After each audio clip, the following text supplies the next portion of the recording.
My old shop, the Department of Workforce Development, is a treasure trove of data showing the jobs that are there available today, the current wage, the education that it would need to attain that. But more importantly, Micah, looking out over the next 10 years where these wages and the jobs and the job growth.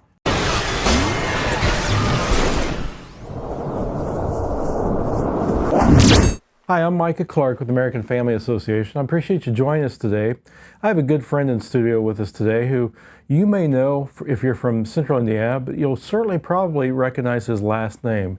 John Ruckleshaus was a state senator. If you've heard the name Ruckleshaus, if you're over 60 in particular, you may say, that name sounds familiar. Well, his uncle was the first director of the Environmental Protection Agency under President Nixon, the fifth director under Ronald Reagan, but he was perhaps best known for being the Deputy Attorney General during the Nixon administration under Elliot Richardson. And during Watergate, President Nixon wanted to fire Archibald Cox, the special prosecutor. Richardson said no and resigned, so it went to Bill Ruckleshaus, and he said no as well. Interestingly, it was Robert Bork who actually did fire him, but that became known in the media as the Saturday Night Massacre. And everybody knew the name Ruckleshaus after that if they didn't know it before. And when I first met you, John, I thought, Ruckleshaus, I know that name because I'm a nerd. I love history. But that is your uncle? It is my uncle, Micah. Thank you very much. Thanks for joining us. Oh, listen, we're so glad to be here. And you brought up the great history of my uncle. We miss him well. He passed away a few years ago. Yep. And you just showed Ruckleshauses can't hold a job. Well, your father was in the state senate, though, too, wasn't he? Yeah. So my father was a two-term state senator, and then really a lot of fame, if you will. He was a state, local, and national lawyer for the Fraternal Order of Police and firefighters. Okay. So public safety was always a big deal, but a two-term state senator. And he also served on the Indianapolis City Council with then Roger Brown, former Pacer. Yes. Yeah. Well, speaking of public safety, we lost a friend of yours and mine, Bill Dowden, this week, who was on the public safety chairman for the city council for years, 91 years old, a legend in Indiana politics. You knew him well, I knew him well, just a gem of a guy. Oh, just a sweetheart. And you could always trust Bill. You could always go to Bill. We'll be prayerful for Bill and his family. Well, thanks for joining us. Thank and you. Tell our audience about your political career. You were a state senator, but tell us a little bit about that and what you're doing now as well. Yeah, so I was elected one of the youngest representatives to the Indiana House of Representatives back in 1990, back in the old multi-member district. So it was Paul Manweiler, John Keeler, and myself, and we represented the entire north side of Indianapolis. And I lost my seat in redistricting, and decided to run then for the state senate. And I won the Republican one. We had slating back in the day as a party. Democrats did the same thing. So I won the slating apparatus in the spring of 1992. And then Teresa Lubbers ran against me in the primary, which back then was kind of forbidden, et cetera. Now it's just mainstream, and that's just part of the process. We waged a spirited campaign, and Teresa beat me fair and square. Sure. And we became very good friends. Yes. She was a very good state senator, and actually, it was a blessing for our family because I have 3 children, all of which have had extensive medical issues. And I needed to be a father, Micah, to be honest with you. And you get one shot at being a dad. So I stayed out of elected political life for 26 years. I said, I'm going to focus on the family, raise my family, and we co-owned the Carterley Lumber Company. So I was in the lumber business and really enjoyed that and building homes and housing. And that was a fantastic time to raise a family. And we sold the business, you'll love this story, in the early 2000s. And then Mitch Daniels gets elected. Mitch Daniels is a dear friend of the family, and I'm in seeing the governor, and we sold the business. And I said, Governor Daniels, I'm ready to come back to public service. He said, great, we need you. And he said, well, what are you doing right now? I said, well, actually, I'm unemployed. He said, perfect. He said, go over and help run the Department of Workforce Development. They run the state's unemployment division, and you're qualified. So because you're unemployed? Because I'm unemployed. That's typical Mitch Daniels, right? So I went over and I worked in the Daniels administration, and that was a fabulous. You talk about a master's, a PhD in Hoosier. That was it, because I traveled to all 92 counties, and I started when unemployment was 3%, and I left when unemployment was 10%. Mitch said that was my fault. But the point in all this was I was able to see and travel the state to really find out who we are. We are a heavy manufacturing state, and this was at the beginning of all this offshoring of jobs. The guide plant in Anderson, the Vistion, Borg Warner, et cetera, were all offshoring. So we had this great displacement of labor that was going on. Looking back, that was the beginning of the opioid crisis. Okay. Because if you looked at small rural Indiana, where an economic interest was pulled out, and then despair set in, and a lot of people just moved into this arena. Yeah. So we did that, and then after that, went to do a little bit of lobbying for a little bit, governmental affairs. We're all lobbyists, right? Yep. And then I got the tap on the shoulder when our good friend Scott Schneider had decided not to run for re-election. I was going around trying to ask people to run at State Senate District 30, and they said, no, we don't want to do it. You got to do it. And I'm like, well, wait a minute. I was here to get you to do it. So things just kind of fell into place, and we felt called again. We ran for the State Senate in 2016. Senate District 30 had then metamorphosed into a 50-50 district. Yeah, tell us about the district, because I know it went down to Broad Ripple up to Washington Township. Did you have a little bit of Hamilton County? Oh, yes. Yes. This, looking back on it, was a quintessential suburban district in America. And so the southern tip was the Butler-Tarkington area. To the west, to the eastern area was Binford Boulevard, went all the way up to 116th Street, and then over to Spring Mill Road down. So it was about 130,000 in population, and it was the Carmel Fishers. I had those entities and those municipalities to represent, and Washington Township. Again, Washington Township had been changing, and it was this demographic that we're shifting voters right now, Micah, because you had the white, if you will, suburban, highly educated voter, which that's the epicenter. I represented the largest Jewish population in the state of Indiana, large Catholic parishes all throughout. So it was a 50-50 district when I inherited and ran in 2016. Donald Trump lost by 19 points in my district, and we won by 5. Wow. Fast forward to 2020, the re-elect came up. Funny that you have to come up for re-election, right? Every 4 years, which is a good thing.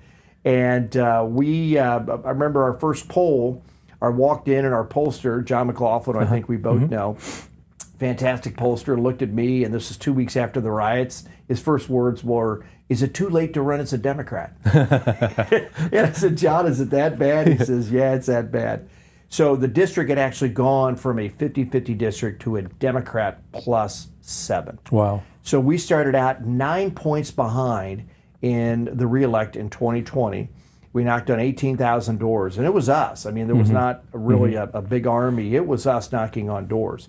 And most fascinating conversations I've ever had with constituents all through. I talk to candidates and a lot, and especially prospective candidates. You tell me, God, do door to door. But I tell them, once you've done it, you really enjoy it. Oh, if you're a good candidate, you'll enjoy it because you meet so many people and hear so many things. You do, and some commonality and some themes roll in, and there's always a little bit of humor and everything, but there was some things that really stuck out to me in 2020. Remember that election, right? And the dynamics were coming out of COVID. You had an economy that was on the bubble, if you will, and either you loved Trump or you hated Trump. There was just nothing in the middle.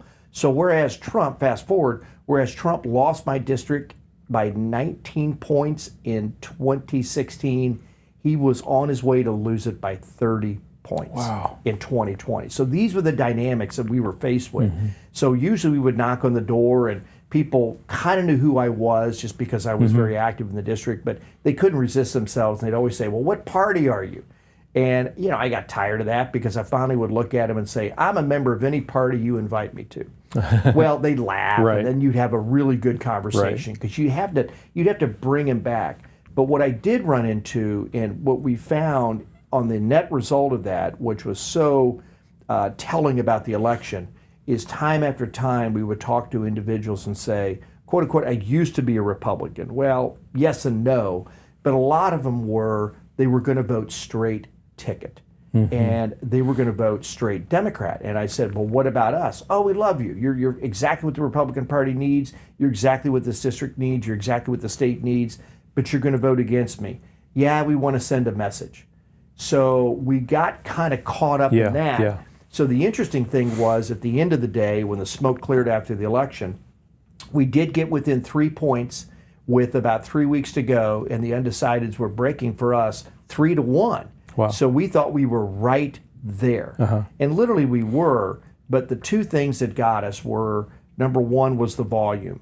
We went from 76,000 votes cast in 2016, which is a lot for a state senate district. A lot. Out of 130,000 people. Out of 130,000 to 80,000. So we had 4,000 new voters that came in.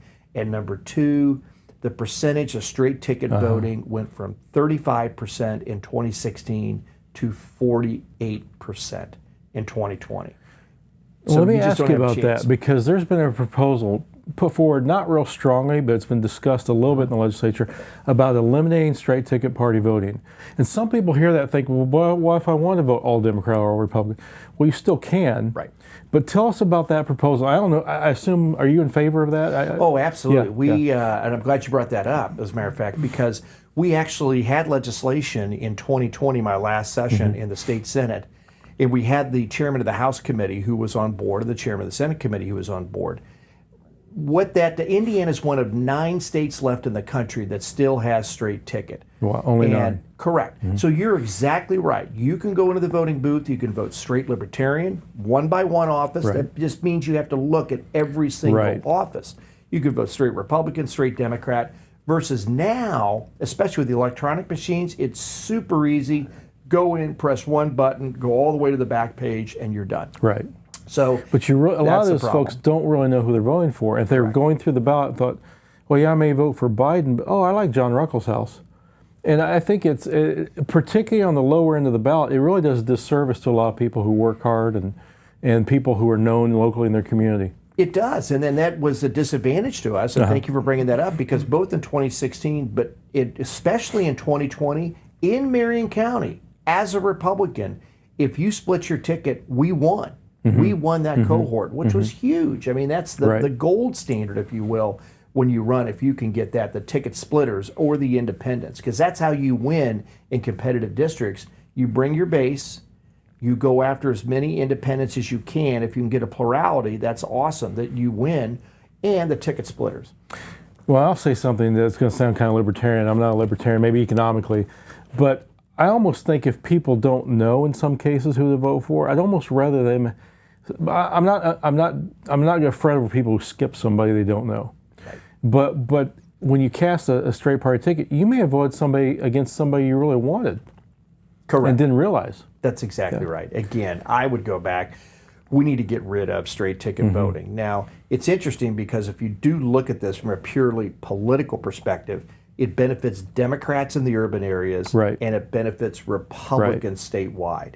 So at the end of the day, Republicans, we may not have had the votes to do it because they were thinking more it helps us. Well, we got to get beyond that. What's right? What's the correct way? It's about casting an informed vote. Correct. So in your 4 years in the state Senate, are there any issues that stuck out, or anything that you worked on that maybe you wished had passed, or you're proud that passed? Oh, what comes to mind is the bill we worked on together, the civics bill. Oh, sure. Senator Cruz, Senator Dennis Cruz, God love him. He just retired recently, a good dear friend of both of us, and I served with him in the House as well as the Senate. So yes, we passed that bill. The only regret I think we had on that is that was not a mandate to graduate. Remember, we had to get it so that...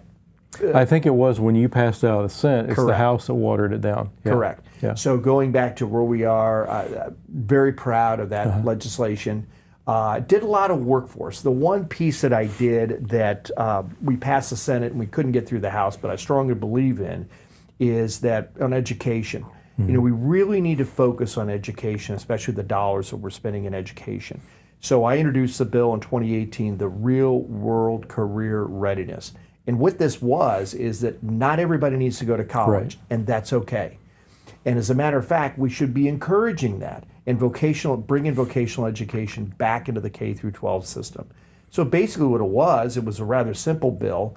It was taking Ivy Tech and Vincennes and integrating them into the K through 12 system so that you're in a high school system, and Hoosiers love their high schools. We have fantastic high school facilities right now that are not used at nights and on the weekends, correct? So we've already got the infrastructure. You don't have to spend any money. We could, frankly, sell all the Ivy Tech buildings and consolidate. We could save some money there. And it's seamless. So that if you're in high school and you could have internships while you're in high school and look at different things, and you could graduate. Think about this, Micah. You could graduate in 5 years out of a high school environment with a high school degree, an industry recognized work certificate, and an associate's degree, zero cost. Yep. Well, I have a very good friend who's a shop teacher, was a shop teacher. He's a retired teacher. And he's long lamented the fact that shop teaching is not, industrial arts education is just fallen by the wayside. Very few places have it. I know Governor Pence, when he was governor, talked a lot about doing more of that, but I didn't see a lot of it get through the legislature. But you and I know there's welders, there's contractors, they're dying for people, begging people to come to train and to work in those fields, plumbing, things like that, electrical wiring, things like that, electricians. How do we move back to that? Well, and honestly, I think we're at the dawn of that right now. I think everybody, maybe I was just a little bit too early in this regard. I'm glad that I put it in, because what happened to us at the end, Ivy Tech killed it. There was no question about it, and some other interests, because people, when you and I both know the legislature, especially every year during the budget cycle, higher education, they're at the trough, right? That's the one thing with funding.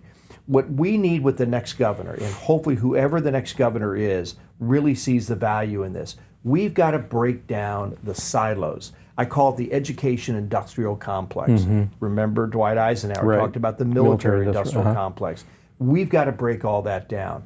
The next governor, in my opinion, really needs to look at education across the table, but in particular, higher education. And as I mentioned before, the thing that is the biggest challenge to the state of Indiana going forward, Elon Musk actually talked about this as one of the greatest challenges in the world, is demographics. Indiana will slip into, to a negative population basis in 2030, meaning we will have more people that have passed and moved out than births. This is a major challenge to Indiana, especially in relation to workforce. It's going to have all this downward pressure. I'll never forget, in 2017, I was up at Purdue University sitting down with then Mitch Daniels, president of Purdue, and Mitch looked at me and he said, Ruckleshaus, what are you going to do if you serve more than 2 terms in the Indiana General Assembly and you have to close one of the state's major higher education institutions? And I said, Mitch, what are you talking about? And he went back to his desk and he pulled out the demographics. The number of students do not support the number of high schools that we have currently in the state of Indiana and higher education institutions. Well, as college gets more expensive, it's less appealing. Plus, there was a bill, I don't know if you're watching this past session in the spring, J.D. Prescott, state representative, authored this. It sounds like a novelty, but it's not a bad idea, I don't think. He wanted to require colleges to publish. We have kids going in for like an archaeological degree, but there may be only 2 or 3 jobs in the entire state for an archaeologist. To publish the demand basically for the degrees, we're becoming degree factories, but they're not really market based. That's exactly right, and he had a great bill. We should be doing that. The more transparency, the more information. My old shop, the Department of Workforce Development, is a treasure trove of data showing the jobs that are there available today, the current wage, the education that it would need to attain that. But more importantly, Micah, looking out over the next 10 years where these wages and the jobs, the job growth, right? It was just announced today as we're taping that there's a new battery plant. There's 2 battery plants going up in Kokomo, Indiana. Almost 3,000 jobs. Is our education system in the state of Indiana lined up so that those kindergartners right now going through have a real shot? These are high-tech jobs. That's a challenge we have. Yeah. Well, you've mentioned the governor. I want to talk about the mayor at some point too, but you mentioned the next governor. I know you have politics. Let's talk first about maybe the Republicans, and we'll talk about the Democrats because there's fewer on that side. Tell us about the candidates running for governor and maybe assess their strengths, maybe not their weaknesses. I don't want to criticize anybody. We know all of them. They're all friends of ours. But although I don't know Brad Chambers, you know Brad. But let's start mentioning those members and what you think those candidates maybe appeal to in different aspects of the voter base. Well, we hope we know all of them. I think there's, 6.7 million Hoosiers. Right. There's 6.3 million running right now. Right. Yeah, there's a lot running. So and there could still be more. There still may be more. So, yeah, we have a very competitive governor's landscape that more is than I emerging. think we've had in many years. Yeah, which is healthy. I think that's healthy for Hoosiers. And anytime that you can have a lot of choice, that's a good thing. So, in not any particular order, but just kind of it's coming to my head, Curtis Hill. We know Curtis, right? Curtis is a good man, a strong man, very well-principled man. Probably one of the most eloquent speakers that the state has ever seen. Fire and brimstone all the way to emotion. I mean, Curtis does a really good job. He was a good attorney general, et cetera, and he appeals, obviously, to a core constituency. I think a lot of his campaign is centered on mistrust of government, if you will, coming out of COVID, which I understand. So you have him that is running. Suzanne Crouch, the current lieutenant governor, the first woman that really has broken through. There's been several other women, Sue Ellspermann, Becky Skillman, who wanted to run, come all the way up to the precipice, but for whatever reason didn't run. So at a minimum, tip of the hat to Lieutenant Governor Suzanne Crouch for running. Institutional knowledge of government, very grassroots, with individuals around the state of Indiana. I know campaigns based on endorsements, right? Now, she's caught a little bit of fire with her proposal to get rid of the income tax. And there's been, I think this has been very healthy because I don't hear a lot of people complain about the income tax. I'm all for cutting any taxes we have. Right. I think the bigger concern a lot of people have is property taxes, but she is getting some attention for that. What's your thought on that? It's a bold proposal. It is, and I think what she's doing right now clearly is she's throwing to the end zone, right? Because she has to break out. She's in a field of 4 other males and 1 female, which is an advantage, frankly. Keep in mind, and I learned this firsthand, more females than males vote in a primary. So that's an interesting little tidbit and phenomena as we go forward here. But yeah, she's kind of throwing for the end zone by throwing this bold proposal up. She's getting a lot of discussion that's going on. You're exactly right. This is extremely healthy. I am completely with you. I think the legislature is moving more down the track of property tax reform. Again, property tax reform 3.0, whatever. The notion that you don't own your home completely, right? Even though you do outright own it and don't have a mortgage. I think there's a lot. I think that's where we're going to end up at the end of the day because it's too big of a nut. It's about $9 billion to replace that income tax. Now, we're already moving down to we've about, lowered it a couple times. To about, did that even when I was there, I was proud of that. So about 2.9%, I think, from 3.4%. So it's bold. She's out there. Eric Doden, from Fort Wayne area. Not a lot of people statewide know Eric. Family is from manufacturing. Very successful. Ambassador Steele was his father, very successful. Dirt under the fingernails kind of guy. Very principled man as well. Good man. He worked with Governor Pence as Secretary of Economic Development. In the Fort Wayne area. Actually, statewide. So he was IDC chair, secretary for Governor Pence and his administration. Did a good job in bringing in jobs, et cetera, and kind of helping us set us on this course that we are right now. I think right now the biggest challenge is name ID. He is up on TV right now. He's up on TV, and he's been very successful both from family resources. Real quick asterisk and a pause right now, Micah. What's is interesting is this new phenomena that we're in of self-funding candidates. So we have 3 of them in this cycle: Braun, Chambers, and Doden. So it'll be interesting how that plays out because raising funds right now is arduous. It is. So he's working hard. He's attacking this more from a rural strategy, which is all about, obviously, the whole urbanization of the world. Indiana's not different than Iowa, than the United Kingdom, for example. So more the younger people are moving to the cities for the jobs, et cetera, et cetera. He's saying, hey, time out. Let's not let our rural areas die. Let them thrive. So that's noble. I think he's bringing a good message there. So we've got him, Curtis, and then next up would be Braun or Senator Chambers? Braun. Sure. Senator Braun. Yeah, Mike Braun probably would have the inside rail at this point, right. sheerly on name ID. As a U.S. Senator. As a U.S. Senator, he's been traveling the state for a long time. He's a solid conservative, no question about that. Braun, I think, is going to have some challenges to the extent that he needs to start articulating some things, what he would do as governor. And we both know him, and I've been to several events, and if I was advising him, I would advise him to talk less about the Senate and Washington, because I think that's a distraction for your campaign, and more about what you would do as governor for the state of Indiana. So he'll be, I think, again, he's sort of the leader in the clubhouse. It's a very competitive race already. You can't assume simply because you got the most name ID. Correct. Correct. Every person's going to have to fight for this, tooth and nail. Oh, big time. And then lastly, bringing up the rear, if you will, and not necessarily the rear, is Brad Chambers. Now, a lot of folks on this video probably have never heard of Brad Chambers, don't know who Brad Chambers is. Full disclosure, he's a fraternity brother of mine. So we both went to Indiana University. He was actually 2 years my junior. So I've got all the good stories, but that was just over a few beers. that was nothing that's anything bad. Brad has always been a very serious, business-minded, very focused individual since I've known him from college. He did, it's true. He started the business while he was in college. Very successful. Buckingham Companies. He's an apartment developer and real estate developer and owns apartments basically throughout the United States.